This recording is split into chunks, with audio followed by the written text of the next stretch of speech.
नमस्कार विद्यार्थी मित्रों, धोरण 7 विषय सामाजिक विज्ञान प्रकरण 10 पर्यावरणना घटको अने आंतर संबंधो। अगाउना विडियोमां आपणे पर्यावरणना घटको मृदावरण, जलावरण, वातावरण अने जीवावरणनो अभ्यास कर्यो।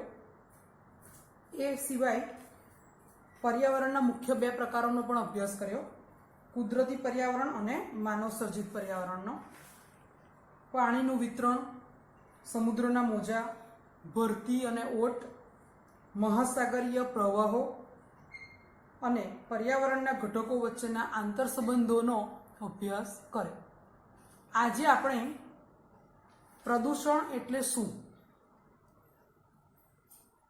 प्रदूषणना प्रकारो अने तेने रोकवाना उपायो विषे विगतवार अभ्यास करीशुं।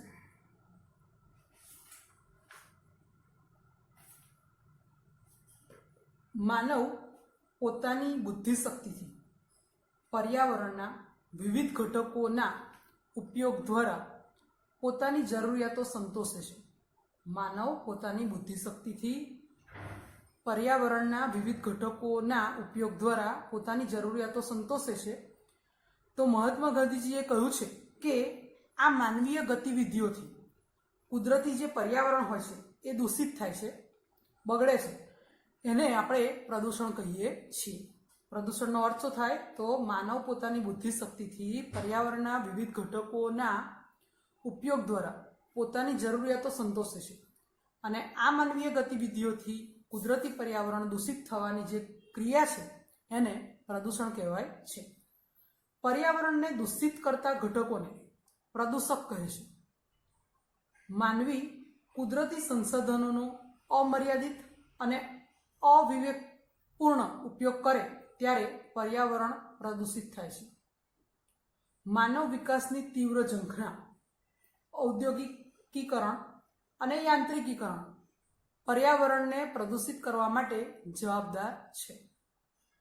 पर्यावरण ने प्रदूषित करवा माटे कया कया परिबळो जवाबदार छे तो मानव विकासनी तीव्र झंखना, औद्योगिकीकरण उद्योगोनो जे विकास थयो छे अने यांत्रिकीकरण आ बधाने कारणे प्रदूषण खूब ज फैलायुं छे। वर्तमान समयमां भूमि प्रदूषण एटले जमीन प्रदूषण, जल प्रदूषण, हवा प्रदूषण अने ध्वनि प्रदूषण खूब ज झड़पथी वधी रह्युं छे। तो क्या क्या प्रदूषण है तो भूमि प्रदूषण, जल प्रदूषण, हवा प्रदूषण और ध्वनि प्रदूषण। ध्वनि एटले अवाजनुं प्रदूषण। प्रदूषणनी पर्यावरण, मानव जीवन और सजीव सृष्टि पर विपरीत असर पड़ी रही है। प्रदूषणनी पर्यावरण और मानव जीवन पर, सजीव सृष्टि पर खराब असर पड़ी रही है। आपणे पर्यावरण, प्रदूषण, तेनी असरों अने रोकवाना उपाय विचारीने पर्यावरण जाळवणी माटे सत्वरे पगला भरवा जरूरी छे। पहेलुं आपणे जोईए तो भूमि जमीन प्रदूषण। जमीन गुणवत्ता के तेना पोषक घटकोमां थता फेरफारने भूमि प्रदूषण कहे छे। जमीननी गुणवत्ता के तेना पोषक घटकोमां थता फेरफारने भूमि प्रदूषण कहे छे। जमीन प्रदूषण सहेलाईथी अनुभवातुं नथी। आपने सहेलाईथी खबर नहीं पड़ती कि जमीन प्रदूषण आपने एवं अनुभव थतो नहीं, आम सहेलाईथी अनुभवातुं नहीं। विश्वभर में भूमि प्रदूषण सतत वधी रह्युं छे। घर वपराशनो घन कचरो के पाणीनो निकाल, हळद्रुप के खेतीलायक जमीन पर उद्योगों स्थापवा, उद्योगों में वपराયેલ दूषित पाणी खुल्ली जमीन पर छोड़वू, उद्योगों घन कचरो जमीन पर फेंकवो, उत्खनननी प्रवृत्तिओ, बांधकामनी प्रवृत्तिओ, खेती माटे रासायणिक खातर, अति सिंचाई अने जंतुनाशक दवाओनो वधारे पड़तो उपयोग तेमज प्लास्टिकना उपयोगथी जमीन प्रदूषित थाय छे। जमीन प्रदूषित थवाना घणा बधा कारणो जोया। तो पहला तो घर वपराशनो जे घन कचरो होय के पाणीनो निकाल, हळद्रुप के खेती लायक जमीन पर उद्योगों स्थापवा, उद्योगों में वपराયેલ दूषित पाणी खुली जमीन पर छोड़वू, ઉદ્યોગોનો ઘન કચરો જમીન પર ફેંકવો, ઉત્ખનનની પ્રવૃત્તિઓ અને બાંધકામની પ્રવૃત્તિઓ. ખેતી માટે રાસાયણિક ખાતરોનો પણ ઉપયોગ વધી ગયો છે. અતિ સિંચાઈ અને જંતુનાશક દવાઓનો વધારે પડતો ઉપયોગ, આ બધો, અને પ્લાસ્ટિક તો આપણે રોજ બરોજ વાપરતા જ હોઈએ છીએ. તો પ્લાસ્ટિકના ઉપયોગથી જમીન પ્રદૂષિત થાય છે. અહીંયા ચિત્ર છે, એમાં તમે જોશો તો આ પીરાણાની ડમ્પિંગ સાઇટ છે. અમદાવાદમાં એ આવેલી છે, પીરાણા ડમ્પિંગ સાઇટ. જાણવું ગમશે, પંજાબમાં નાઇટ્રોજનયુક્ત રાસાયણિક ખાતરોના વધારે વપરાશના કારણે જમીન પ્રદૂષણ થયું છે. પંજાબમાં નાઇટ્રોજનયુક્ત રાસાયણિક ખાતરના વધારે પડતા ઉપયોગને કારણે જમીનનું પ્રદૂષણ થયું છે. પંજાબના હોશિયારપુર, ભટિંડા અને રોહતક જિલ્લાના ગામડાઓમાં રાસાયણિક ખાતરના અતિશય વપરાશથી, રાસાયણિક ખાતરનો વધારે પડતો ઉપયોગ કરવાથી શું થયું છે? કૂવાઓના પાણી ભયજનક સપાટીએ દૂષિત થયું છે. કૂવાનું પાણી જે છે એ ખૂબ જ દૂષિત થયું છે. તેને પરિણામે ત્યાં વસતા લોકો વિવિધ રોગોના ભોગ બન્યા છે. કેન્સર અને આંતરડા તથા પેશાબના રોગોનો વધારે ફેલાવો થયો છે. તો પંજાબમાં નાઇટ્રોજનયુક્ત રાસાયણિક ખાતરના કારણે જમીનનું પ્રદૂષણ થયું છે. કૂવાઓનું પાણી ખૂબ જ ખરાબ રીતે દૂષિત થયું છે અને એના પરિણામે તેના જે લોકો છે એ લોકો ગંભીર બીમારીઓના શિકાર બન્યા છે. કેન્સર, આંતરડા અને પેશાબના રોગો ત્યાં આગળ વધારે થયા છે. તો હવે આપણે આ ભૂમિ પ્રદૂષણ કઈ રીતે ફેલાય છે એ તો જોયું. તો ભૂમિ પ્રદૂષણ, જમીન પ્રદૂષણ જે છે એને આપણે રોકવું હોય તો એના કયા કયા ઉપાયો છે એ આપણે જોઈએ. તો પહેલો ઉપાય છે કે જંતુનાશક દવાઓ અને રાસાયણિક ખાતરના બદલે, જંતુનાશક દવાઓ અને રાસાયણિક ખાતરના બદલે આપણે શું કરવું જોઈએ? જૈવિક અને દેશી ખાતર વાપરવું જોઈએ. લીલો પડવાશનો ઉપયોગ કરવો જોઈએ. જોઈએ છે રોજબરોજના જીવનમાં હવે જંતુનાશક દવાઓ અને રાસાયણિક ખાતરનો ઉપયોગ બહુ વધી ગયો છે. તો એના સ્થાને આપણે જૈવિક અને દેશી ખાતર અને લીલા પડવાશનો ઉપયોગ કરવો જોઈએ. જંતુનાશક દવાઓનો મર્યાદિત ઉપયોગ કરવો જોઈએ. બહુ ઓછા પ્રમાણમાં આપણે ઉપયોગ કરવો જોઈએ જંતુનાશક દવાઓનો. ઘન કચરાનું વર્ગીકરણ કરી તેને પુનઃ ઉપયોગમાં લાવવો જોઈએ. આ તો આપણે અત્યારે કરીએ જ છીએ. આપણે ભીનો કચરો અને સૂકો કચરો એ અલગ અલગ આપણે ડોલમાં વર્ગીકૃત કરીને, એટલે કે અલગ અલગ નાખીએ છીએ, વર્ગીકરણ કરી રહ્યા. તો ઘન કચરાને વર્ગીકરણ કરી એને પુનઃ, એટલે ફરીથી ઉપયોગમાં લાવવો જોઈએ. પ્લાસ્ટિક અથવા ઘન કચરાનું રિસાયકલિંગ કરીને પુનઃ ઉપયોગ કરવો જોઈએ. તમને ખબર છે કે પ્લાસ્ટિક પર્યાવરણને ખૂબ જ નુકસાન કરે છે. તો પ્લાસ્ટિક અથવા ઘન કચરાનું રિસાયકલિંગ કરીને એનો ફરીથી ઉપયોગ કરવો જોઈએ. ખેતીમાં ટપક અને ફુવારા સિંચાઈ પદ્ધતિનો ઉપયોગ કરવો જોઈએ. આ આપણે જોયું તો ભૂમિ પ્રદૂષણ કઈ રીતે ફેલાય છે અને એને રોકવાના ઉપાયો જોયા. હવે બીજું પ્રદૂષણ આપણે જોઈએ તો જળ પ્રદૂષણ. જળ પ્રદૂષણ એટલે પાણીનું પ્રદૂષણ. કઈ રીતે પહેલા તો ફેલાય છે એ જોઈએ. જળ જ્યારે તેના નિર્ધારિત ઉપયોગ માટે અયોગ્ય બને અને તેમાં બાહ્ય અશુદ્ધિઓ ભળે ત્યારે તેવા દૂષિત જળને જળ પ્રદૂષણ કહે છે. ગટરનું પાણી, ઉદ્યોગોથી પ્રદૂષિત પાણી, ખનિજ તેલ વાહક જહાજોમાંથી થતું ગળતર, રિસાવ, ખેતીમાં વપરાતા રાસાયણિક ખાતરો અને જંતુનાશકો વગેરે જળ પ્રદૂષણ માટે જવાબદાર છે. જળ પ્રદૂષણ માટે કઈ કઈ વસ્તુ જવાબદાર છે આપણે ફરીથી જોઈએ. ગટરનું પાણી, ઉદ્યોગોનું પ્રદૂષિત પાણી, ખનિજ તેલ વાહક જહાજોમાંથી થતું ગળતર, ખેતીમાં વપરાતા રાસાયણિક ખાતરો અને જંતુનાશકો. આના કારણે જળ પ્રદૂષણ થાય છે.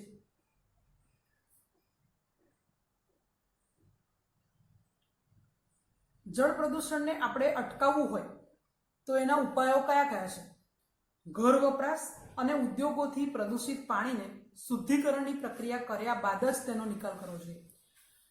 ઘર વપરાશમાં જે પાણી આપણે વાપરતા હોઈએ છીએ એ પ્રદૂષિત પાણીને આપણે શુદ્ધ કર્યા પછી જ એનો નિકાલ કરવો જોઈએ.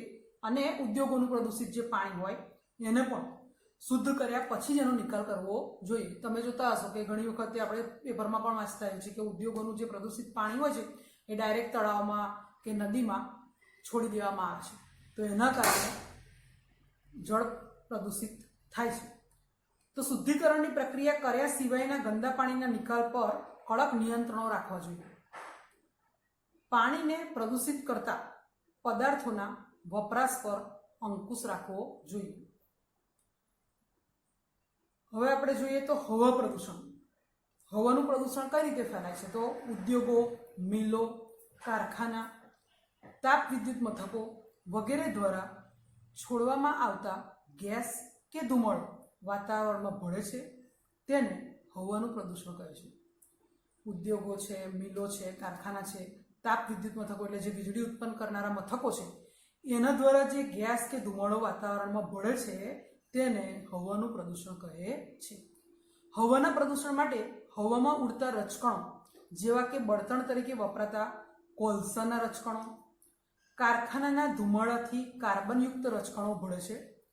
આ ઉપરાંત પેટ્રોલ અને ડીઝલથી ચાલતા વાહનોના ધુમાડામાં રહેલ નાઇટ્રસ ઓક્સાઇડ, કાર્બન મોનોક્સાઇડ, બેન્ઝોપાયરીન અને કાર્બન ડાયોક્સાઇડ જેવા હવાના પ્રદૂષકો ભળે છે. ખનન અને બાંધકામની પ્રવૃત્તિથી પ્રદૂષકો હવામાં ઉમેરાય છે. ખેતીનો ઘન કચરો સળગાવવાથી પણ હવાનું પ્રદૂષણ વધે છે. આપણે પેટ્રોલ ડીઝલનો યુઝ કરીએ છીએ તો એ પેટ્રોલ ડીઝલમાં વાહનોનો જે ધુમાડો હોય એમાં નાઇટ્રસ ઓક્સાઇડ, કાર્બન મોનોક્સાઇડ, બેન્ઝોપાયરીન અને કાર્બન ડાયોક્સાઇડ જેવા હવાના પ્રદૂષકો ભળે અને એ પ્રદૂષકો હવામાં ઉમેરાય અને ખેતીનો ઘન કચરો હોય એ સળગાવીએ છીએ આપણે તો એનાથી પણ હવાનું પ્રદૂષણ વધે છે. હવા પ્રદૂષણ અટકાવવાના ઉપાયો. હવા પ્રદૂષણ રોકવા માટે સરકારે કાયદા બનાવી ચુસ્તપણે અમલ કરાવવો જોઈએ. હવા પ્રદૂષણને જો રોકવું હોય તો સરકારે કડક કાયદા બનાવી અને એનો ચુસ્તપણે અમલ કરાવવો જોઈએ. ધુમાડો અને ઝેરી ગેસ ફિલ્ટર થાય તેવા સાધનો વિકસાવવા જોઈએ. કોલસા, પેટ્રોલ, ડીઝલ વગેરેનો જરૂર પૂરતો જ ઉપયોગ કરવો જોઈએ. પ્રદૂષણ મુક્ત એવા સીએનજી, પીએનજી, સૌર ઉર્જા વગેરેના ઉપાયોને પ્રોત્સાહિત કરવા જોઈએ. આપણે અત્યારે સૌર ઉર્જા, સોલર એનર્જીનો યુઝ કરતા થયા છીએ. તમે ઘણી બધી જગ્યાએ જોતા હશો કે સોલર પેનલ ઘરમાં, ફેક્ટરીમાં લગાવવામાં આવે છે અને એના દ્વારા વીજળીનો ઉપયોગ કરી શકીએ છીએ આપણે. તો સૌર ઉર્જાનો આપણે મહત્તમ ઉપયોગ કરવો જોઈએ. સીએનજી, પીએનજીનો ઉપયોગ કરવો જોઈએ અને બને ત્યાં સુધી કોલસાનો કે પેટ્રોલ ડીઝલનો ઓછો ઉપયોગ થાય એવો પ્રયત્ન કરવા જોઈએ.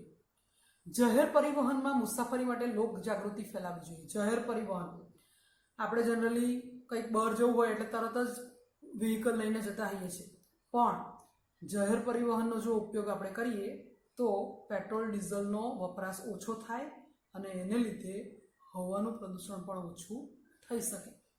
તો જાહેર પરિવહનમાં મુસાફરી કરવી જોઈએ આપણે અને વાહનો માટે પીયુસીનો કડક અમલ કરાવવો જોઈએ. હવે આપણે જોઈએ ધ્વનિ પ્રદૂષણ.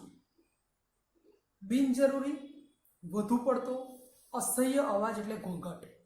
ઘોંઘાટ કોને કહેવાય? તો બિનજરૂરી, વધારે પડતો, અસહ્ય અવાજ હોય એને ઘોંઘાટ કહેવાય. આ ઘોંઘાટને આપણે ધ્વનિ પ્રદૂષણથી ઓળખીએ છીએ. ઘોંઘાટ દરેક વ્યક્તિ માટે સાપેક્ષ હોય છે. હળવું સંગીત સાંભળનાર વ્યક્તિ માટે રોક સંગીત ઘોંઘાટ લાગે છે. હળવું સંગીત સાંભળનાર શોખીન હોય કોઈ વ્યક્તિ તો એને રોક સંગીત બહુ ઘોંઘાટ લાગે. જ્યારે રોક સંગીતનો જે ચાહક હોય એના માટે તે કર્ણપ્રિય હોય, જેને ગમે એ. કારખાનાઓમાં ચાલતા યંત્રો, વાહનોના કર્કશ અવાજ અને હોર્નનો અવાજ, સિનેમાઘર, ટીવીનો વધુ પડતો અવાજ ધ્વનિ પ્રદૂષણ વધારે છે. જેટ વિમાનો અને યુદ્ધ વિમાનોનો કર્કશ તથા તીણી ગર્જના, વિવિધ પ્રકારની સાયરનોનો અવાજ ધ્વનિ પ્રદૂષણમાં વધારો કરે છે. સામાજિક પ્રસંગે વપરાતા લાઉડસ્પીકરો, બેન્ડ બાજા, ઢોલ નગારા, ડીજેનો અવાજ, ઉત્સવો અને ઉદ્ઘાટન પ્રસંગે કરવામાં આવતી આતશબાજી, જાહેર કાર્યક્રમો, ચૂંટણીની રેલીઓ, જાહેરાતોનો અવાજ પણ ધ્વનિ પ્રદૂષણ કરે છે.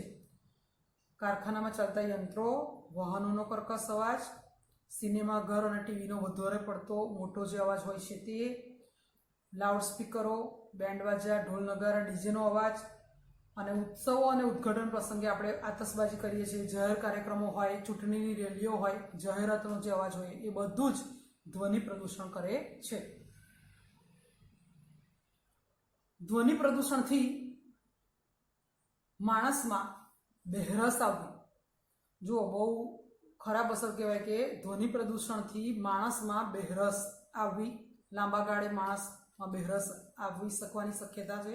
માનસિક સ્વાસ્થ્ય પર પણ વિપરીત અસર એટલે ખરાબ અસર થાય, સ્વભાવ ચીડિયો બની જાય અને કાર્ય કરવાની જે આપણી ક્ષમતા છે એમાં પણ ઘટાડો થાય. તો ધ્વનિ પ્રદૂષણની આડઅસર શું થાય? તો ધ્વનિ પ્રદૂષણથી માણસમાં બહેરસ આવે, એના માનસિક સ્વાસ્થ્ય પર ખરાબ અસર થાય, સ્વભાવમાં ચીડિયાપણું આવે અને કાર્ય કરવાની જે ક્ષમતા હોય એમાં ઘટાડો થાય છે. અને વધારે પડતા ઘોંઘાટથી ઘણા કીટકો અને જીવાણુઓ નાશ પામે છે. વિદ્યાર્થી મિત્રો, વધારે પડતા ઘોંઘાટથી કીટકો અને જીવાણુઓ પણ નાશ પામે છે. એટલે ધ્વનિ પ્રદૂષણ ખૂબ જ હાનિકારક છે. હવે એને અટકાવવું હોય, આપણે ધ્વનિ પ્રદૂષણને અટકાવવું હોય તો એના આપણે ઉપાયો જોઈએ.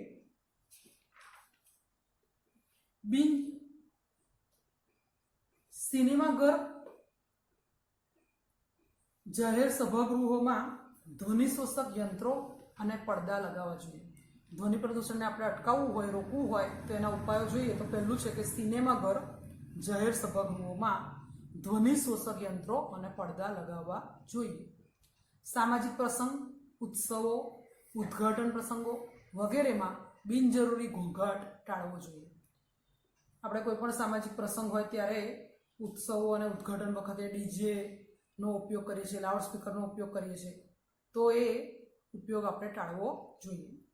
ઉદ્યોગો, વિમાન મથકોની આસપાસ વધારે વૃક્ષો ઉછેરવા જોઈએ.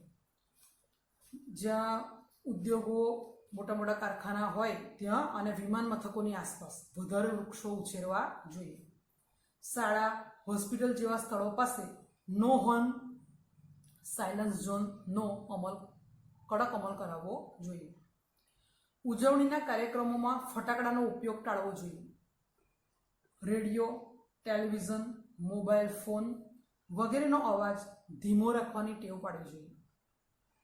યંત્રો અને વાહનોને સમયાંતરે સર્વિસ એટલે કે રિપેરિંગ કરાવવા જોઈએ. માનવીની ઉપયુક્ત વિવિધ પ્રવૃત્તિઓથી જમીન, જળ, હવા અને ધ્વનિ પ્રદૂષિત થાય છે. આ ઉપરાંત અન્ય કેટલીક પ્રવૃત્તિઓ જેવી કે અવકાશમાં છોડેલા ઉપગ્રહો, અવકાશયાત્રીઓએ આકાશમાં ત્યજી દીધેલ કચરો, કૃત્રિમ વરસાદ વરસાવવા છોડેલા વિવિધ રસાયણો, પરમાણુ શક્તિના ઉપયોગથી થતું કિરણોત્સર્ગી પ્રદૂષણ વગેરે પણ પર્યાવરણને અસર કરે છે. તેમજ કેટલીક કુદરતી ઘટનાઓ, આપત્તિઓ જેવી કે જ્વાળામુખી પ્રસ્ફોટન, જ્વાળામુખી ફાટે એ જ્વાળામુખી પ્રસ્ફોટન, ધરતીકંપ, પૂર પણ પર્યાવરણ પ્રદૂષણમાં વધારો કરે છે. પર્યાવરણ જાળવવા માટે અને પર્યાવરણને પ્રદૂષણથી બચાવવા માટે માનવ પોતે જ મક્કમ બનીને સંકલ્પ કરે એ જ આખરી ઉપાય છે. આપણે દરેક પ્રદૂષણ કઈ રીતે ફેલાય અને એને રોકવાના ઉપાયો શીખ્યા, પણ જો આપણે પર્યાવરણને જાળવવું હોય અને પર્યાવરણને પ્રદૂષણથી બચાવવું હોય તો માનવે પોતે જ મક્કમ બનીને સંકલ્પ કરવો જોઈએ. એ જ આખરી ઉપાય છે.